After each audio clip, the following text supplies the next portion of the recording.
the presidential advisor on special duties. He will be speaking to us on what exactly that entails and of course much of the work that he's been up to in regard to trade and advancing some of the strategic issues that the government is pursuing in terms of the economy.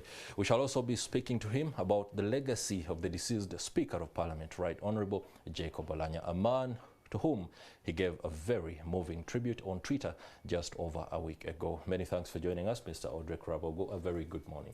Good morning, and I'm happy to be here. How are you doing? Very good, eh? Good. And I apologize for getting in late. No doubt, it's perfectly understandable. You come at a time when the nation is mourning.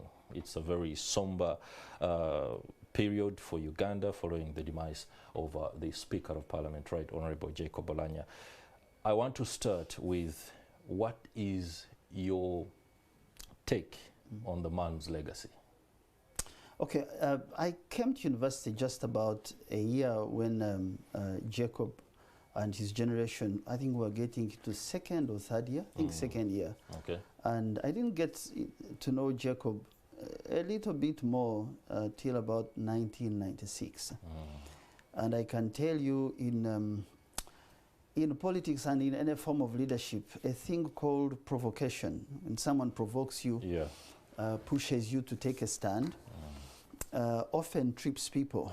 When I remember Jacob, I'm not a very good football fan, but I remember the World Cup of 2006. Okay.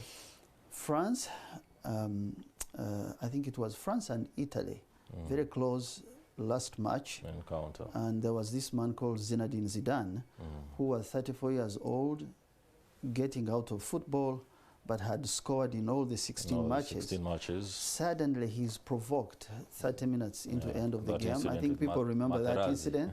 Yes, Marco Materazzi, and France loses, and Zinedine Zidane is sent off the pitch and his career ends. Provocation. When you are a leader, you know that you're going to be provoked by media, you're going to be provoked by colleagues, you're going to be mocked, especially Jacob, when he left UPC and joined the NRM, many people wouldn't believe that he had changed completely, but Jacob stayed focused. When a leader stays focused under provocation, you know that leader holds potential to do more. Part of what I said in my writing, I think about a week or so ago, was really to say that young people should understand that circumstances change, but character remains. Circumstances change, like today you are in a blue suit, tomorrow you'll be in a black suit. It doesn't change who Higenyi is. Yeah, no doubt. That's what Jacob was. Okay, that's very interesting. How does he become the Jacob Oulanyah we got to know on the national political stage? Because being formerly a Uganda People's Congress stalwart and then switching to the National Resistance Movement could have played into the politics of the day, where people would go on and say he's a traitor, so to speak. How does he transform himself? UPC is the only party that had governed for, I think, twice since independence. Had structures, had training, had people. People who went through UPC, actually including many leaders in NRM today, had a sense of structure, had a sense of proportion on how you approach public matters. And I think Jacob was sort of groomed to lead that side. But the altercation and fights within UPC over leadership and the fact that he saw that UPC was not creating new ground, it wasn't recruiting younger people, I think he made, I call it a midnight decision. It couldn't have been a decision over money, or it's a decision you make to say, how can I make the greatest contribution within the time limits I have? Because he had had trouble under NRM, even at university. To change, I think, was that decision that you make alone, and you feel that I can bring significant difference in the next organization I go in, even if my history, my background has been in opposition. Okay, that's interesting. Of course, many would say he was unable to stand up and be able to fight and rectify whatever was wrong within the Uganda People's Congress. That could perhaps be a damning assessment of his ability to resolve conflict within an establishment. He wanted the lighter things, so he went to the National Resistance Movement, where there was a clear pathway that doesn't offer any obstacles. The NRM has been the largest recruiter since 1971. We have had the largest number of people come in, and some of those people are from UPC. Sometimes Ugandans need to know that it's not the color, it's not the organization. Often it's the character that shapes an institution. What you can't achieve under UPC, if you can achieve it under new grounds, who knows, you'll strengthen the very people you are trying to serve in the organization you left. So I don't think that we should speak about his legacy in terms of UPC. I think for me it's who the man became when he had the reins of decision making. That's right. He was a centrist. He was not an extremist. He was a reconciler. Good. There are many people who stoke conflicts as a way to keep in power. He was a uniter, a middle roader, and Uganda needs that. Ugandan young people and politicians need that. At this particular moment, you speak of a middle roader, a person who keeps his cool when provoked. Absolutely. And there comes a scenario where his successor, the Right Honorable Anita Among, found herself in a spot of bother recently when a member of parliament, a very young member of parliament, appeared to have suffered a moment of mental relapse and went on a tirade against the deputy speaker. Then her handling of that issue perhaps is not something Jacob Oulanyah would have handled that way. I do not want to throw what could be a judgment, but leaders acting under extreme provocation and then they go on a rant too, or what could be deemed by some elements as overly extreme. Shouldn't we have leaders who are middle roaders more than extremists? I didn't follow that case of the gentleman you mentioned and the speaker, but I think that she's been at it for 9 months. She joined the NRM very recently, and sometimes you need to learn the lay of the land, the territory.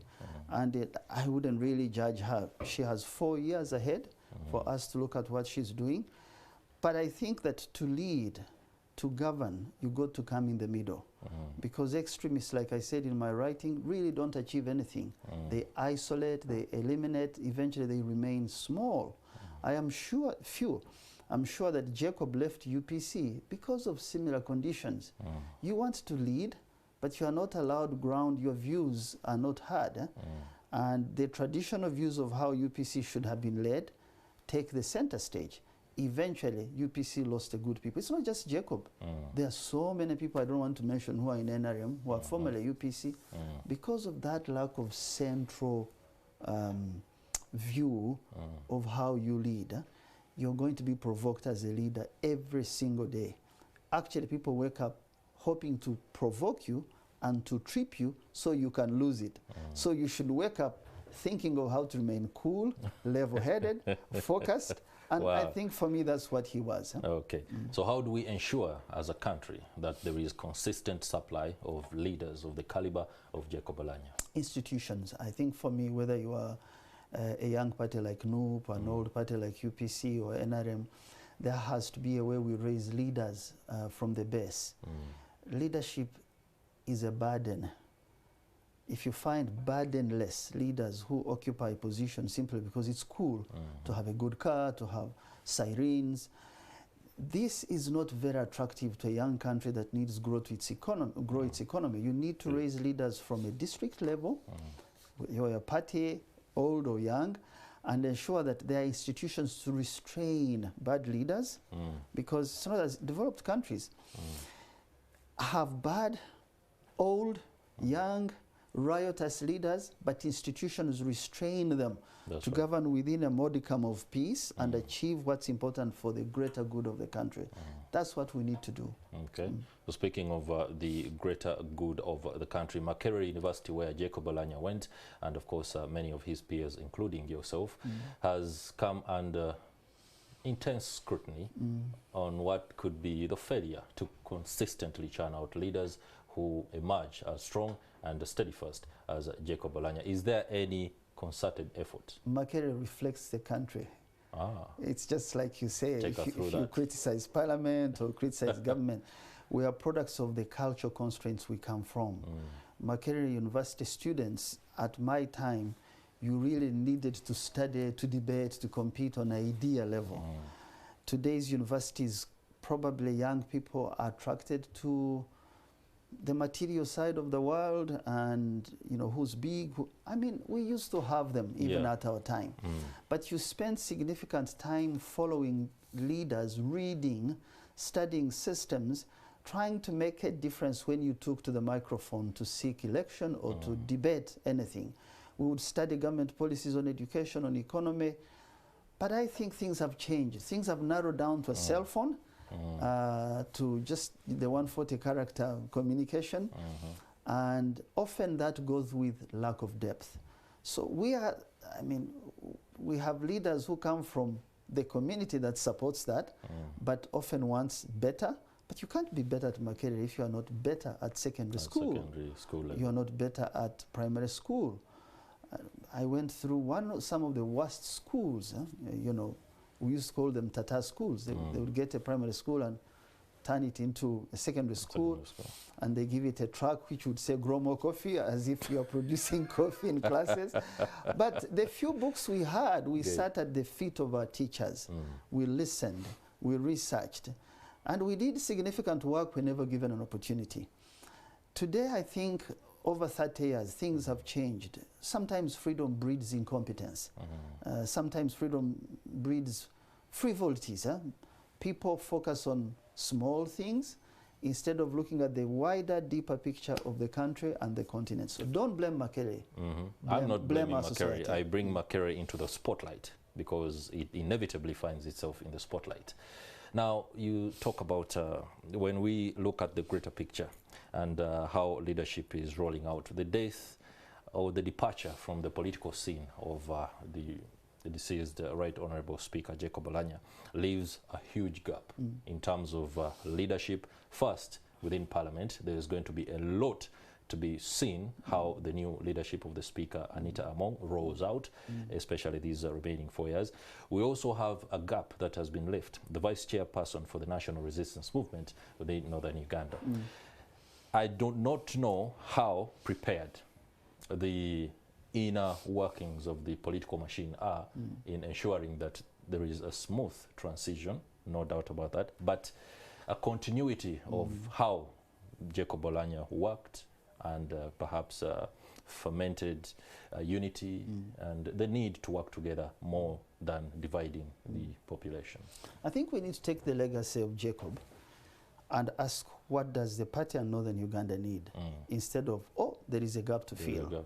I find that a little dangerous. Even before you bury a man, you are talking about who should replace him. It's embarrassing to me because culturally, you let sleeping dogs lie, as they say. you let people mourn, and then you ask the question, so what needs to be done? Because Northern Uganda has recovered after 20 years. Northern Uganda, men of the past didn't vote NRM for a long time.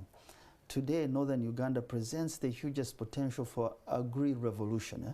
If you see the farms that are in Oulanyah, that are in Gulu. So if you want to add value to the crops of farmers so that you increase incomes of Northern Uganda, you need an institution called the movement or government. Who are the best placed to do that? I think the party has to do some soul searching, because Jacob was energy, was drive, was a good speaker, was very inspirational. You don't want to measure people by that, because sometimes people are less charismatic but strong on delivery. We are different. Charisma also sometimes fades with time. It doesn't mean that if I am, very driven, I'll keep that way. I have seen very dull leaders in terms of speaking, but they actually deliver on the agenda.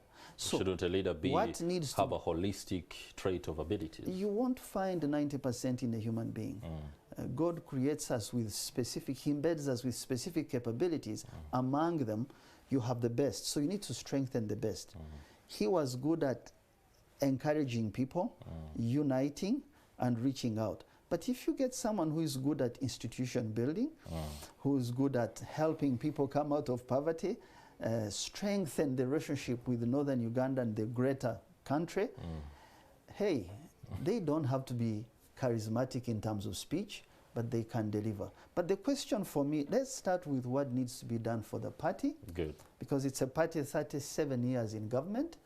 It needs younger, smarter, fresher people standing on the shoulders of older people. Then we can look for replacement. Let's keep it right there. What needs to be done? You are advisor to the president on special duties. Yes, you will briefly delve into what special duties are.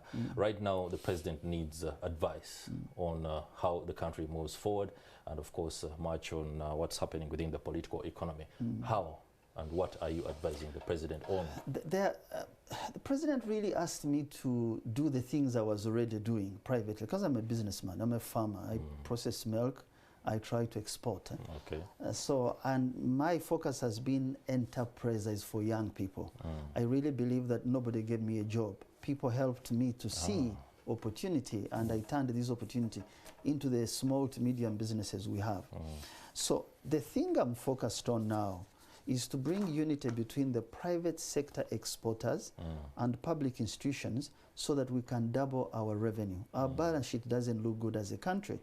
We were at $6.2 billion before Corona hit us. That's right. We have regressed by $1 billion. Tourism alone has gone from $1.6 billion to around $700 million. Those are jobs lost. We closed the country because of Corona. Bars, we have 85,000 bars, alcohol bars across the country. 85,000. Each employing a minimum of 2 people. Think about, that's about 200,000 jobs locked for 2 years. We don't create enough jobs. The economy is not structured strongly to create jobs because it doesn't manufacture a lot. But if we export more, if we clean the process of, for example, phytosanitary standards for fruits and vegetables, the market for fruits and vegetables is about 66 billion euros. Uganda does only $40 million. That's a mega So we need to speak to Kayunga, Masaka, pineapples, create a clean process for dealing with phytosanitary standards, food safety. You are using too many chemicals, you are getting interceptions. Even the markets you've opened up as a country, you can't feed them because of poor standards. This for me bothers me. Okay. Let me just give you one statistic on this. Yeah. Simply, in the year 2017, there were 84 interceptions. Interceptions mean that you sent a batch of fruits, vegetables, or maize out of the country. 84 interceptions of what Uganda was taking out as products. Before Corona hit, I think, 2020, those interceptions had gone to 170. It's equivalent to the loss of $100 million to the country. $100 million, Higenyi, is the budget for Chigezi, Ankole, all those districts. All those districts. Now, when people focus on politics, on positions, on replacing this one, my heart just goes down.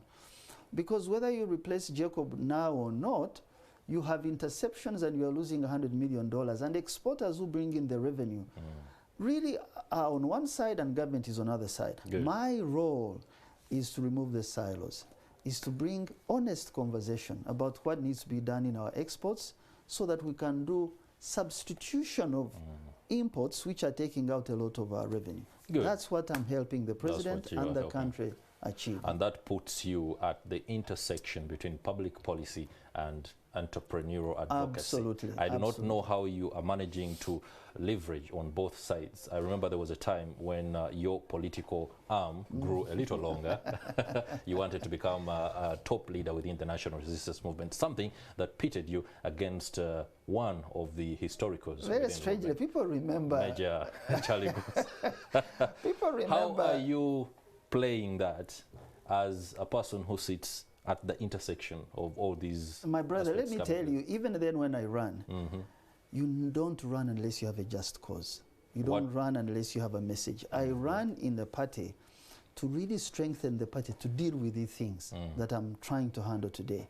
It's not search for a position, because those my elders, I respect them, I work with them, but I recognize that the country must move on.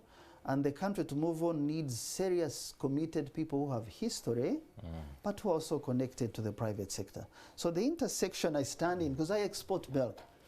One of our businesses sells milk. That's right. I know what it means to take a full container of milk to the border and you are stopped for 2 weeks. You cannot buy milk from farmers. You cannot pay salaries. You cannot pay electricity. The best way to help people like me and many others who are trying to export is to remove the bottlenecks, is to speak honestly and directly to commissioners, directors. You know, there are very important people in these ministries you never see. Sure. They hold they hold the key to some of the decisions that are made. If you don't get a stamp, a certificate to export from a commissioner, it doesn't matter, you can dance on a needle.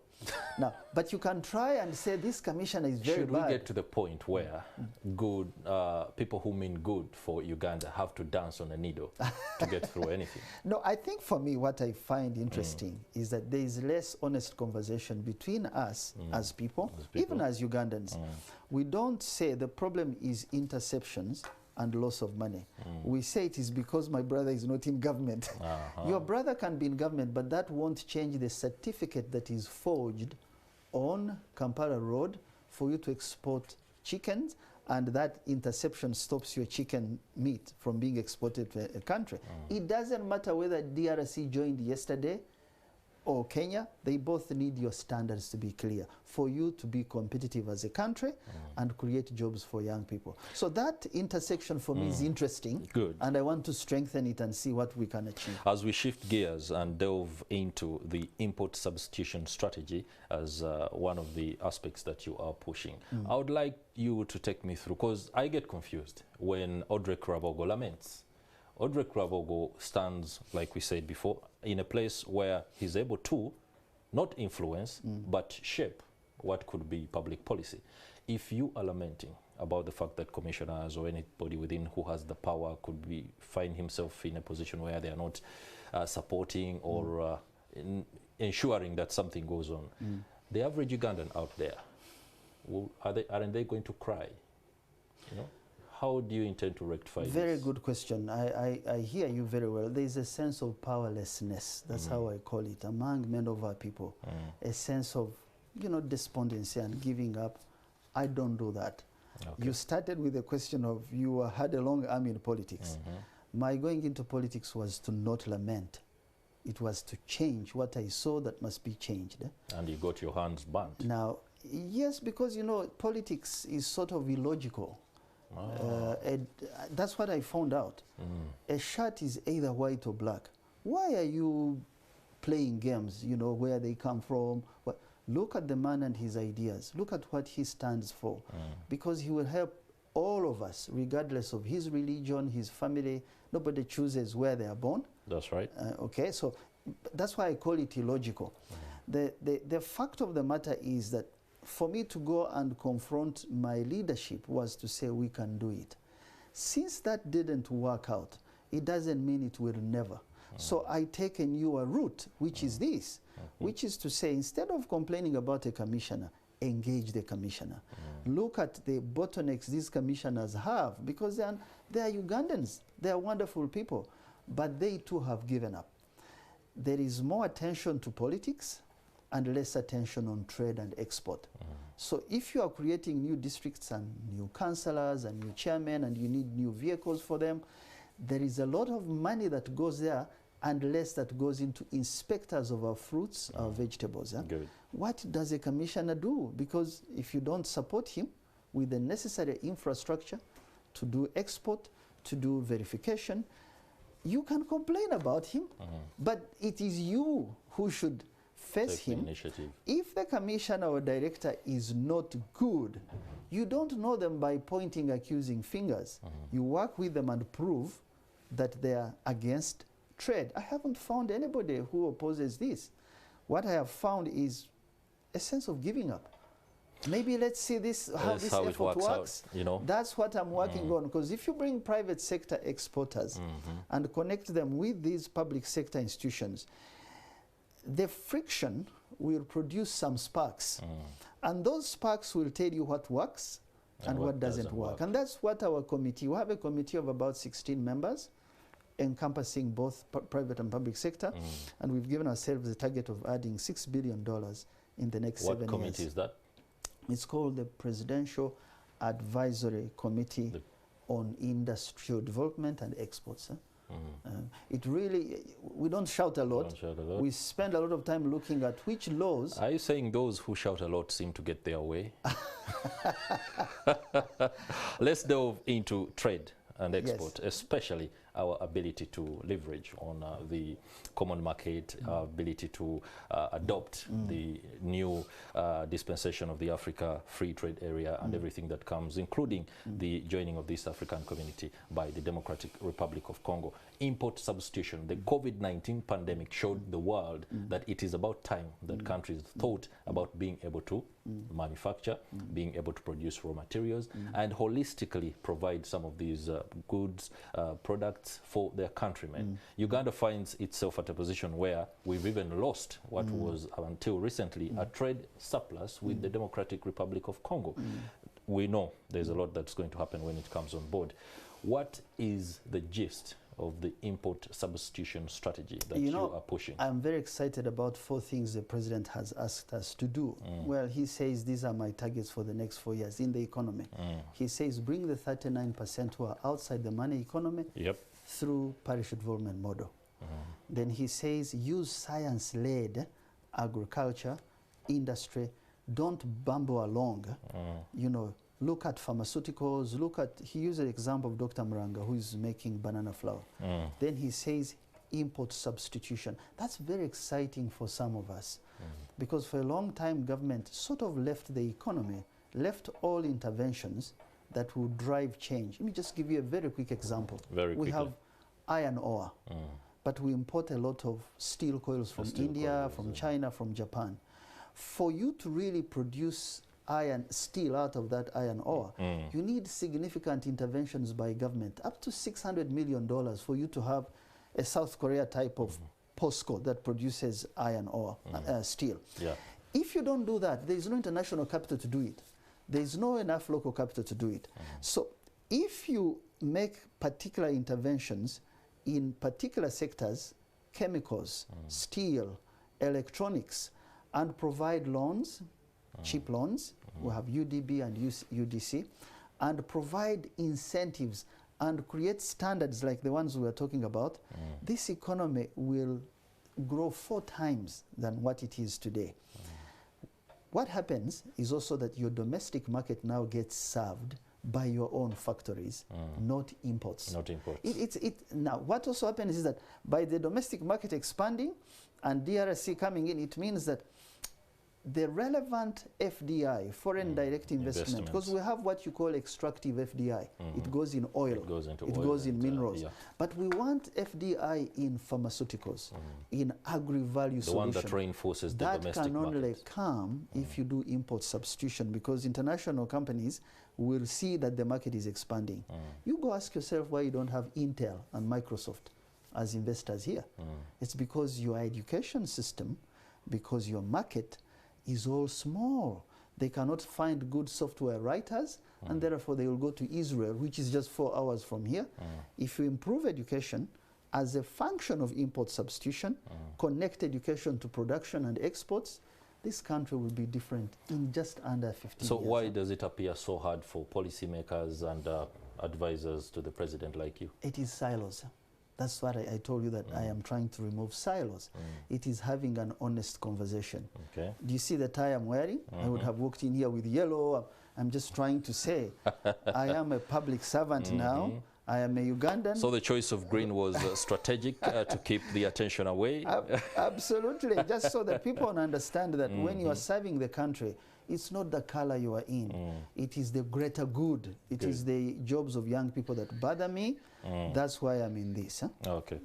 Yeah, let's quickly speak to the individual out there at the grassroots level. For example, in Butaleja district, we do a lot of rice farming. I know. Yeah, a lot of rice farming. But we find ourselves in a position where this rice is not bringing the required or expected necessary returns in terms of, because Uganda is a net importer of rice, for example.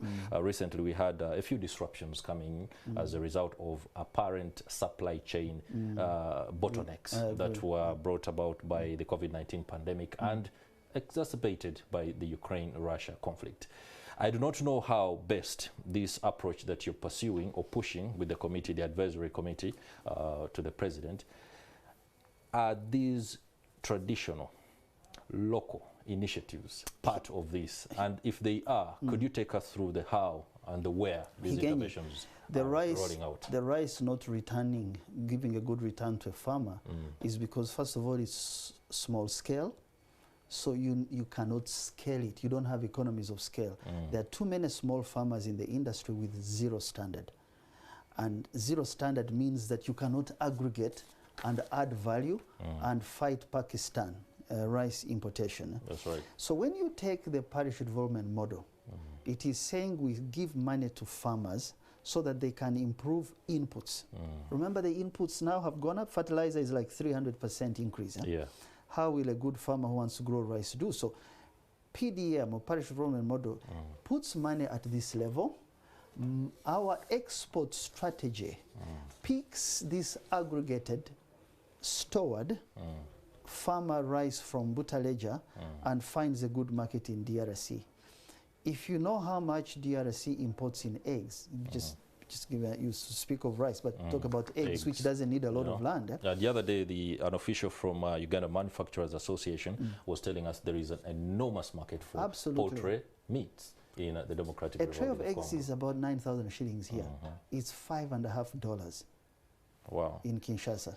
Now, so if you have a connection, now that we become East African community, if you deal with transportation, which our committee is working on, we're working with Uganda Air Cargo to see how you support them to ensure that they can take our goods.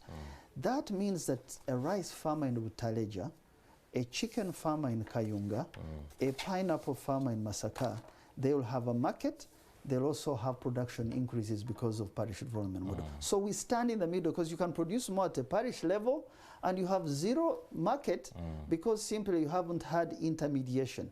That's what we're looking for by dealing with the laws, chemicals, aggregation and all those things. It's a lot of work, I can tell you. That's why I said leadership is a burden. No doubt. There is a lot of work. We cannot, of course, delve into the nitty-gritty or just about everything that you're up to on this show. There's always going to be time to continue the conversation. And of course, for those who are watching Morning at NTV, the conversation can continue on the social media platforms at NTV on Twitter. You can, of course, share some of your insights. Many thanks for yours, Mr. Audrey Krabogo. Thank you so much. And making time to come and be with us on the show. Pleasure. Let's now take a break, but take note, we'll be coming up next, and the National Social Security Fund will be here to give a bit of perspective and also take away some of the things that are not understood about much of the money that you're supposed to be getting, especially for the people who are 45 and above. I can't wait to be 45.